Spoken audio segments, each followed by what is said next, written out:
Welcome to World Action and Reaction News.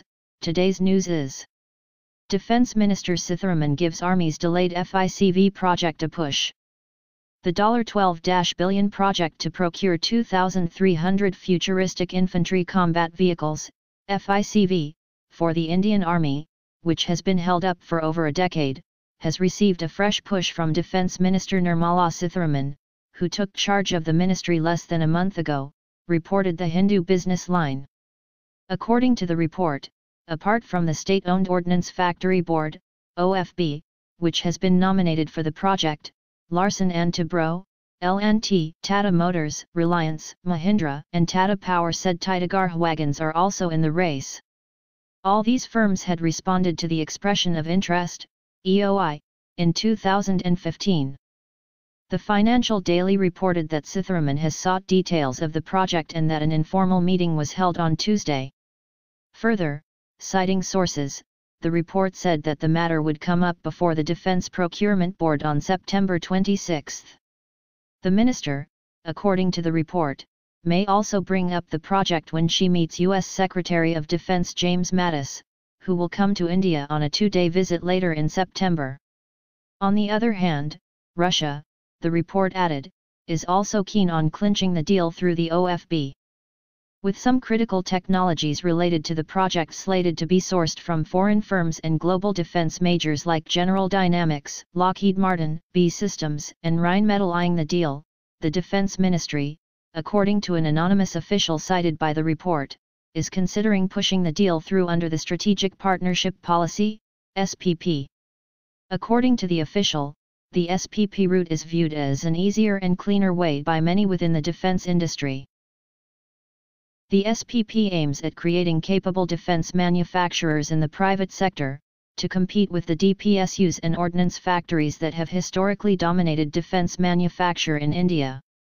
The policy requires private firms chosen as strategic partners to enter technology partnerships with nominated global original equipment manufacturers and jointly bid for contracts to build aircraft, helicopters, submarines, and armored vehicles for the military. Back in January 2016, the Defense Ministry had announced that while the private sector companies would compete to develop the FICV, the OFB would be nominated without competing as a third development agency. The ministry's EOI, which invited 10 companies on July 16, 2015, to submit proposals to develop the FICV under the MAKE procedure, specified that 2 development agencies would be chosen. However, even as that competitive selection was underway, the OFB was given a free pass. A welcome signal?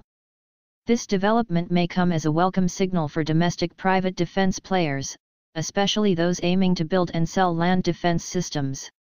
As reported in January this year, the Ministry of Defense was back then planning to kill competitive tendering for a Rs 5,000 crore project to upgrade the Army's 1,500 BMP-2 infantry combat vehicles, in a move that defense expert Ajay Shukla had described as a negative signal that will resonate discouragingly through India's private defense industry. Instead, the project was slated to be gifted to the OFB without competition. Capable private firms like LNT, Tata Motors, the Mahindras, Reliance Defence, and Alpha Design Technology Ltd., which were entrusted with designing, developing, and manufacturing an FICV for the Army under a Make in India contract, were eliminated, without explanation, from the relatively simple task of upgrading the BMP-2 to grant it a lease of life until the FICV enters service. Back then, private defense firms had decided to fight to remain in the fray. Industry Chamber FICV had written to the MOD requesting permission for industry to present its case at a crucial meeting of the Services Capital Acquisition Plan Categorization Hire Committee, which would rule on who would upgrade the BMP-2. However, in July this year, defense publication Janes reported that the MOD had approved a Rs 2,400 crore upgrade project for 693 of the Army's BMP-2/2K Sarath infantry combat vehicles. According to the report, the Defence Acquisition Council, headed by then Defence Minister Arun Jaitley, awarded the contract to Bharat Electronics Limited and the OFB, in a move that industry sources said contravened the MOD's own defense procurement policies that mandate competitive bidding for the acquisition process. Thanks for watching. I hope you like this news. Please share your views in comment box. Please like and share this video. Press subscribe button and bell for auto update to you regarding my channel World Action and Reaction News. Warn.